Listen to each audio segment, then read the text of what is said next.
Hi everyone, hello. कैसे हैं आप सब? होपफुली आप बहुत अच्छे हैं। Welcome back to another class. स्वागत है आप सभी का शानी क्लासेस में।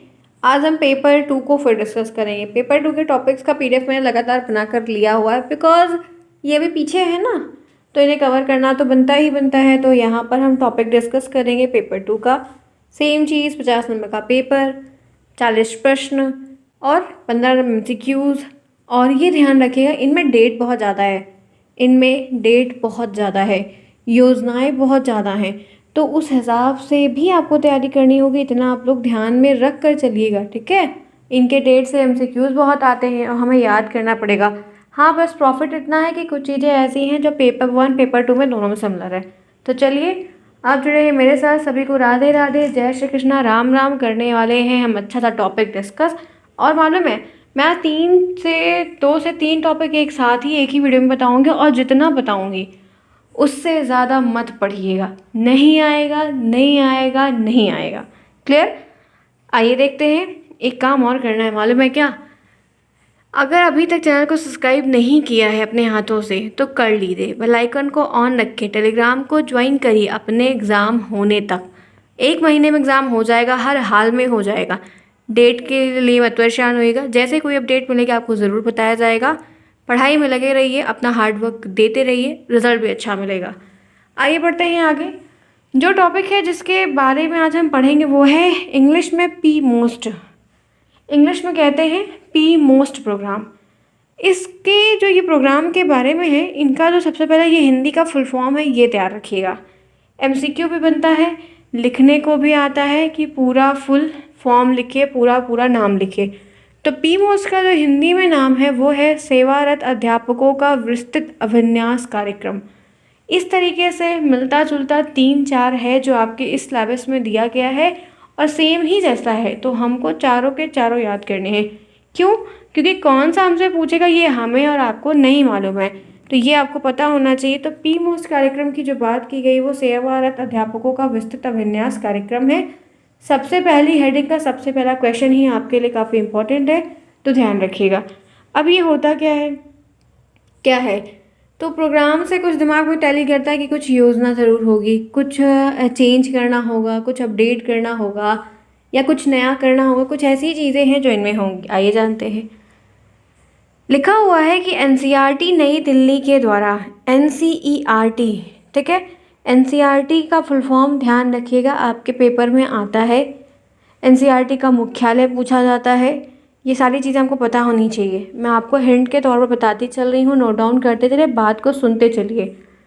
नई दिल्ली के द्वारा 1986 से ये कार्यक्रम प्रारंभ हुआ। ये जो योजना, ये प्रोग्राम है, स्टार्टअप हुआ। इस कार्यक्रम का जो मेन उद्देश्य था वो राष्ट्रीय शिक्षा नीति 1986 की जो मूल संतुतियाँ थी उसे अवगत कराना था। मतलब 1986 में जितनी भी बातें कही गई थी ऑन पेपर, उन चीज़ों से लोगों को अवगत कराना, उन चीज़ों को लोगों तक अवेयरनेस फैलाना, उन चीज़ों को अमल करवाना। पीमोस के अंतर्गत उपलब्ध कराई जाने वाली प्रशिक्षण सामग्री को भी 2 भागों में बांटा गया। इस कार्यक्रम के थ्रू कुछ ना कुछ चीज़ें प्रोवाइड की गई थी, और जो हमें मटेरियल है, जो भी चीज़ें हमें मिलने वाली थी, उनको हम 2 कैटेगरी में बांटते हैं। कौन कौन सी है वो? एक है प्राथमिक शिक्षकों के लिए, एक है माध्यमिक शिक्षकों के लिए। ध्यान से पढ़िएगा, ठीक है। अब क्या है वो देखते हैं। लिखा है ऑपरेशन ब्लैक बोर्ड योजना। इसीलिए पहले इस योजना के बारे में बता दिया कि ऑपरेशन ब्लैक बोर्ड योजना एग्जैक्टली क्या है। ऑपरेशन ब्लैक बोर्ड योजना के अंतर्गत विद्यालयों को न्यूनतम शिक्षा सामग्री उपलब्ध करा लेने के उपरांत, मतलब जो मिनिमम चीज़ें एटलीस्ट होनी ही होनी चाहिए, जो मिनिमम चीज़ें एटलीस्ट हर जगह पर होनी ही होनी चाहिए, उस चीज़ को अवेलेबल कराने के उपरांत 1990 में अभिन्यास कार्यक्रम को ऑपरेशन ब्लैक बोर्ड के साथ जोड़ने का निर्णय लिया गया था। ये जो कार्यक्रम हो रहा था, फिर बाद में डिसीज़न लिया गया कि क्यों ना इसको ब्लैक बोर्ड के साथ अटैच कर दें। ब्लैक बोर्ड पहले आया, उसके बाद ये आया, और ये सोचा गया कि इस कार्यक्रम की जितनी भी गाइडलाइन या जो भी चीज़ें हैं, क्यों ना हम उसको ब्लैक बोर्ड के साथ जोड़ दें।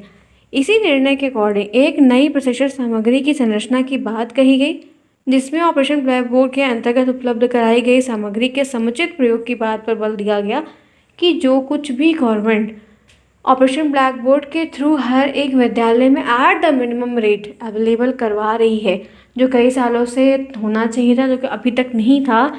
तो जो भी चीज़ें जहाँ पर अवेलेबल करवा रही है, तो उन चीज़ों पर कैसे प्रयोग करना है और कैसे उन चीज़ों का इस्तेमाल करके बेहतर तरीके से काम करना है, ये सारी चीज़ों पर बल ज़्यादा दिया गया था, फोकस काफ़ी ज़्यादा किया गया था। क्योंकि गवर्नमेंट ने पैसे खर्च किए हैं, तो जब भी हम किसी भी चीज़ में मनी को इन्वेस्ट करते हैं तो हम उनसे रिजल्ट की एक उम्मीद भी रखते हैं। तो सेम वैसा ये चीज़ हो रहा था। इसमें एक बात ध्यान रखिएगा, इसमें कुछ रूपरेखाएं हैं जो कि काफ़ी इंपॉर्टेंट है। पहली बात कह रहा है कि इसके अंतर्गत विद्यालय और कक्षाओं को आकर्षक बनाने पर बल दिया गया था। इन प्रोग्राम्स के थ्रू जो स्कूल हैं, ठीक है, जो क्लासेस हैं, उनको अच्छा बनाने के लिए सोचा गया था। जितने भी प्राइवेट स्कूल होते हैं वो कितने अच्छे लगते हैं ना, उनके कलर, उनके स्कूल बसेस, उनके अंदर की क्लासरूम्स, सब everything is a two is perfect and fine. But आप वहीं प्राइमरी में जाइए, देखिए कहीं गड्ढा होगा, कहीं कुछ होगा, कहीं ब्लैक बोर्ड टूटा होगा, पंखा गंदा संदा होगा, खिड़कियों में जाली नहीं होंगे, जाल नहीं होगी, अजीब सा पूरा रहता है, लाइट नहीं लगी होगी, 7 वॉट की सबसे छोटी वाली एलईडी लगा के बैठते हैं, ठीक है, बहुत अंधेरे में है, खिड़की कभी नहीं खुलती, बहुत कुछ रहता है कहीं कहीं। लेकिन जानते हैं, मैंने प्राइमरी में कहीं कहीं देखा है पूरा बकायदे टाइल्स वाइल्स लगी हुई है, एकदम बढ़िया सेटअप भी, कहीं कहीं प्राइमरी एकदम बेकार है और कहीं कहीं बहुत अच्छी है। तो यहाँ पर ये ध्यान रखिएगा कि जब ये सारी चीज़ें प्रोवाइड की गई तो वहाँ पर उन चीज़ों को अच्छा बनाने पर जोर दिया गया कि पहले आप अच्छा बनाओ, क्योंकि जो चीज़ें हमारी आँखों को अच्छी दिखती हैं और लगती हैं, ठीक है, वो हम फिर वहाँ उसकी तरफ अट्रैक्ट होते हैं। तो यहाँ पर ये बात रखी है, जिससे बच्चे आएँ, उनका नामांकन बढ़े, क्योंकि गवर्नमेंट जितनी भी योजनाएं लाती है चाहती है कि बच्चों का नामांकन हो। आप लोगों ने निपुण की योजना चलाई गई थी, उसमें भी कुछ इसी तरीके से काम करने पर बल दिया गया था कि बच्चों का एडमिशन हो। तो दूसरा पॉइंट है कि बाल केंद्रित शिक्षा के बेस पर शैक्षिक गुणवत्ता के प्रोत्साहन रोल दिया गया था। इसके बेसिस पे जो ये सेंट्रलाइज चीज़ें हो रही हैं, ठीक है, ये चाइल्ड सेंटर को आगे लेकर चलने की बात हो रही है, इसमें जो जो के क्वालिटी है उनमें अच्छा सा इंक्रीमेंट होना चाहिए, ठीक है। मतलब बच्चों की बात को आगे रख के पढ़ाया जा रहा है तो थोड़ा अच्छे तरीके से पढ़ाइए, क्योंकि प्राइमरी की पढ़ाई का आपने स्तर देखा है कि बहुत निम्न है। चीज़ें कितनी भी प्रोवाइड कर दे गवर्नमेंट, लेकिन वो चीज़ नहीं है जो प्राइवेट में है, तो इसके लिए जोर देने पर काम किया गया। तीसरा, विद्यालय के उचित भवन, अध्यापक, प्रशिक्षण सामग्री के संबंध में सुविधाओं को उल्लेख किया गया। फिर उसके बाद जो विद्यालय है, जो टीचर्स हैं, जो चीज़ें हैं, सामान है, सुविधाएं हैं, उन सब का काफ़ी अच्छे तरीके से डिस्कशन हुआ, चीज़ें हुई, लोगों ने समझा, देखा, सीखा, बहुत कुछ जाना, बहुत कुछ करने का भी प्रयास किया, इम्प्रूवमेंट काफ़ी ज़्यादा किए। ऐसी कई सारी चीज़ें हैं जो ये सब यहाँ पर होती रहती हैं। आगे देखिए, चौथा यहाँ पर है, मद की गुणवत्ता बनाए रखने के उद्देश्य से आपूर्ति किए गए प्रत्येक मद के मानक निर्धारित, मतलब किस तरीके से क्या हो रहा है, हर चीज़ का एक क्राइटेरिया होता है, हर क्राइटेरिया के हिसाब से काम होता है, चाहे वो किसी प्राइवेट सेक्टर में हो या गवर्नमेंट में हो। तो वो सारी चीज़ें क्वालिटी क्वांटिटी को भी ध्यान में रखते हुए काम किया गया था। आपने जब इसको पढ़ा तो क्या समझ रहे हो? देखो, ये आपके दूसरे आ जाएंगे, जैसे पी मोस्ट के बारे में अगर बात हो रही है तो दिमाग में क्या क्लिक किया, एक प्रकार का कार्यक्रम है तथा इसको ब्लैक बोर्ड के साथ जोड़ने का निर्णय बनाया गया, और जो भी चीज़ें ब्लैक बोर्ड में थी सेम चीज़ें इसमें भी हुई हैं, है सेम, नाम थोड़ा थोड़ा है जो अलग है, तो वो थोड़ी थोड़ी डेट, थोड़े थोड़े फुल फॉर्म्स, ये आपको ध्यान रखने होंगे। आगे बढ़े, एक यहीं तक का ओवर हो गया। चलिए फटाफट क्लास को लाइक के जिन्होंने नहीं किया, फिर आगे के जो टॉपिक वो बताते हैं। Quick, each and every one फटाफट करिए। शाम की जो क्लासेस हैं आपके टाइम पे ऑन टाइम पे होंगी, तो अपने टाइम पर क्लास को अटेंड करने के लिए पधारिएगा। बाकी चीज़ों को रिवीजन करते रहिए ध्यान से। आप लोग की सीरीज़ कौन सी सबसे पहले सीरीज़ करनी है, किस सब्जेक्ट की पहले करनी है? मैथ आपका लगभग पूरा है। अब मैथ में सिर्फ क्वेश्चंस के प्रैक्टिस सेट क्वेश्चंस बनेंगे, हम बनाएंगे, वो करवाएंगे। बाकी आपको पहला पेपर 1 भी लगभग कंप्लीट है, पेपर 2 हो रहा है, हिंदी कंप्लीट है, इंग्लिश में भी एक्टिव पैसिव बचा है, इंग्लिश अभी हो रहा है, होगा, बाकी और सब्जेक्ट है। फिर भी आप लोग अपना ओपिनियन कमेंट बॉक्स में ज़रूर दे दीजिएगा। चलिए, और मैथ के क्वेश्चंस आपको मैं डेली एक दे रही हूँ, उसमें कई सारे क्वेश्चंस दिए गए, टेलीग्राम को ज्वाइन करिए, मैथ के एक सेट मिल रहे हैं, अभी और भी हैं वो भी मिल जाएंगे। तो उनमें जो क्वेश्चंस दिया गया एज एग्जाम्पल के तौर पर वो सब लगाइए, क्वेश्चंस है आएगा, ध्यान रखिएगा, ठीक है। हिंदी में मैंने बहुत खोजा है, तब वो चीज़ें मुझे मिली हुई हैं, मैंने इसलिए सेंड भी कर दिया है कि सभी बच्चे ले लें। चलिए, अब बारी है बेसिक शिक्षा परियोजना, basic education project. Full form नहीं भूलिएगा, हिंदी इंग्लिश दोनों, ठीक है। 1 नंबर आप लूज़ कर लेंगे। इनमें कहा जाता है कि बेसिक शिक्षा परियोजना की शुरुआत 1993 में हुई। इनकी जो शुरुआत हुई है वो नहीं भूलिएगा। आरंभ में इस परियोजना को 17 जनपदों में कार्य मतलब लागू करवाया गया कि उसमें जो है लगे चीज़ें स्टार्टिंग हुई, क्योंकि एक बैग हम काफ़ी होल जगह पर नहीं कवर कर सकते हैं। ये परियोजना वर्तमान में प्रदेश के सभी जगह पर है, लेकिन अगर हम करंट की बात करते हैं तो हर जगह है। हर जगह इनसे चीज़ें देखी गई हैं, की गई हैं, अमल करवाने का प्रयास किया गया, बहुत सारी चीज़ें। शुरुआत में जब हुई थी तो हम छोटी स्केलिंग से आगे बढ़ते हैं। आगे देखिए, इस परियोजना के अंतर्गत बेसिक शिक्षा के सार्वजनिकरण को मुख्य रूप से महत्व दिया गया। काफ़ी अच्छे तरीके से बड़ा करना, काम करना, इस परियोजना का जो मेन एम है। ये परियोजना लाई क्यों गई, तो नामांकन बहुत ज़रूरी है। जो एडमिशन्स कट रहे हैं, बच्चे नहीं आ रहे, स्कूल नहीं चल रहा है, उनको जो पढ़ाई लिखाई एकदम बहुत ही निम्न स्तर से चल रही है, जिससे फ्यूचर ख़राब हो रहा है, उनको इम्प्रूव करना, अच्छे टीचर्स को ले आना, बच्चों का एडमिशन होना, इस बच्चों को स्कूल की तरफ मोड़ना। उनका एक प्राइमरी का बच्चा दिखता है कि वो प्राइमरी का है, वहीं प्राइवेट स्कूल का बच्चा दिखता है कि प्राइवेट का है, लेकिन ये चीज़ पता नहीं कभी लाइफ में चेंज आएगी या नहीं आएगी, गॉड नोज, बट वो डिफरेंस नज़र आता है। तो वो डिफरेंस को मिटाने का प्रयास किया गया है। इसके लिए राज्य को जनपद में ग्राम के हर स्तर की संस्थाओं का स्थायीकरण किया गया। इस उद्देश्य से बहुत सारे टीचर्स को रखा गया, चीज़ें सही की गई ताकि बेस्ट से बेस्ट हो जाए, क्योंकि हर जगह रिप्रेजेंटेशन जो होता है वो एक एज ए कंट्री के तौर पर होता है, तो उससे बहुत कुछ का फ़र्क भी पड़ता है। तो इस परियोजना के 3 अंग हैं। इस परियोजना के बेसिक शिक्षा परियोजना के 3 अंग। पहला, संस्थागत क्षमता में वृद्धि।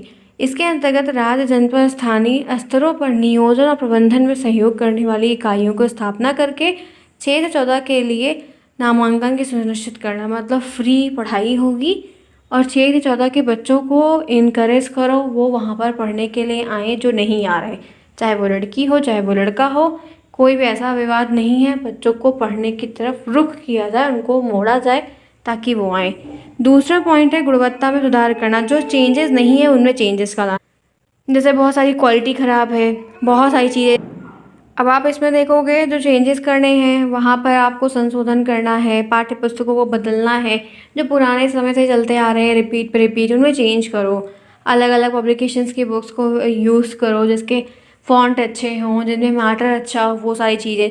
नई नई चीज़ों को करो, बच्चों को नई तरीके से एक डेवलपमेंट दिखाओ, कॉन्टिन्यूस वे में लर्निंग हो, रुक रुक के ना हो। ये बहुत सारी चीज़ें हैं जो स्कूल के लिए बहुत इंपॉर्टेंट है। तीसरा है बेसिक शिक्षा तक पहुंच सुनिश्चित करना। इसके अंतर्गत जनपद में बेसिक शिक्षा के लिए एक पहुंच बनाना, सुनिश्चित करना चीज़ों को, उद्देश्य को संचालित करना, औपचारिक अनौपचारिक केंद्रों को चलाना, फिक्स करना, लोग आकर पढ़ें, बच्चों के साथ प्रौढ़ शिक्षा को भी ध्यान रखना। तो बहुत सारी चीज़ें हैं जो गवर्नमेंट देखती।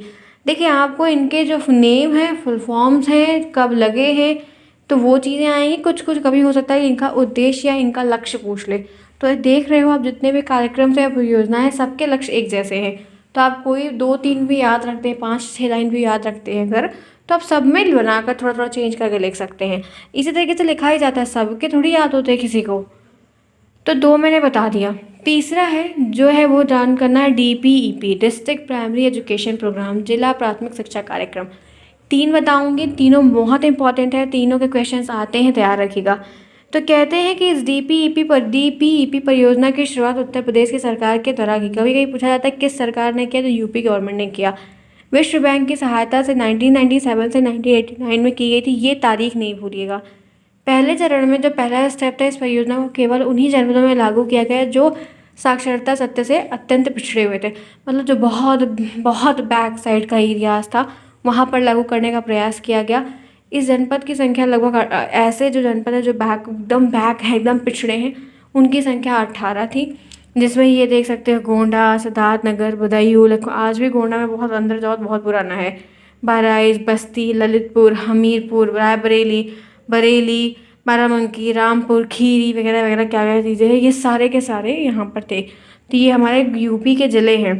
अब आप देख सकते हैं जिला प्राथमिक शिक्षा कार्यक्रम की दूसरी श्रृंखला में 22 जनपद को चयन किया गया, पहले 18 फिर 22, ऐसे ऐसे बढ़ता गया। 2003 में इसको पूर्ण कर लिया गया था। इसके अतिरिक्त इस कार्यक्रम की तीसरी श्रृंखला जब चली तो 2002 में चली और उसमें 32 जनपद को ऐड किया गया। फिर 31 मार्च को 2016 को इसको पूर्ण कर लिया गया था। तो इस कार्यक्रम के अंतर्गत 9 से 11 वर्ष के बच्चों को 100% जो है एडमिशन करवाना, उनको सिखाना, क्वालिटी में चेंजेस ले आना, उनको अपडेट करना, ये सारा लक्ष्य रखा गया था। इस परियोजना के अधिकार की कुछ बातें हैं। पहला है कि 6 से 14 वर्ष के सभी बच्चों को कक्षा 1 से 8 तक की शिक्षा अनिवार्य का उल्लेख कर दो। फ्री रहे, बच्चे पढ़ने आए। पिछड़े क्षेत्रों में जो शिक्षा के प्रति लोगों का मन ही नहीं है, उनके मन में वो चीज़ें हों। ग्राम पंचायत में कई सारी योजनाएं बनाई जाएँ, प्रोग्राम किए जाएँ, चीज़ों को उपलब्ध कराया जाए ताकि बच्चा वहाँ पर जाए, एटलीस्ट एक बार जाके देखे तो ऐसी चीज़ों को करना। शैक्षिक दायित्व क्रम के अनुसार ग्राम पंचायत से लेकर न्याय पंचायत, फिर सेवा क्षेत्र, अलग अलग क्षेत्रों में जाकर प्रचार प्रसार करें ताकि बच्चे सीखें। उसकी एक रूपरेखा, एक फॉर्मेट बनाना, लोगों को समझ में आए कि नहीं सब लोग कर रहे हैं, हर स्तर पर हो रहा है। और हर बच्चे ST SC के छात्रों के लिए जो है अलग से बहुत सारी चीज़ों की व्यवस्था करना ताकि वो उन्हें प्रोत्साहन करना, उनको भी सिखाना, मतलब कुल मिलाकर बच्चों को मोटिवेट करना कि वो स्कूल चलें, वो सीखें, पढ़ें, समझें, क्योंकि उनका यहाँ पर रहना ज़रूरी है, वो रह रहे हैं, इंडिया के फ्यूचर की बात है। तो बहुत सारी ऐसी चीज़ें हैं जो ध्यान रखी जाती हैं और उस पर्पज़ से की जाती हैं ताकि राष्ट्र के लिए भी अच्छा हो। तो ये सारे प्रोग्राम्स हैं जिन प्रोग्राम्स के बारे में आपके पेपर 2 में कहा गया है, डिटेल में है, तो मैंने आपको बता दिया। ऐसी ऐसी चीज़ें हैं। अब इसमें से जो प्रश्न बनेगा हम वो ध्यान रखें, पढ़ ले रहे हैं, यहाँ पे थ्योरी के रूप में सुन रहे हैं, क्वेश्चंस के फॉर्म में कर लेंगे, चीज़ें हो जाएंगी। ठीक है, आई होप सो। हाँ, आपने देख लिया कि हाँ ये चीज़ें हैं, लिख लेंगे इसको आप लोग बना के। ठीक है, मिलते हैं फिर नेक्स्ट में। Bye bye, take care, see you soon.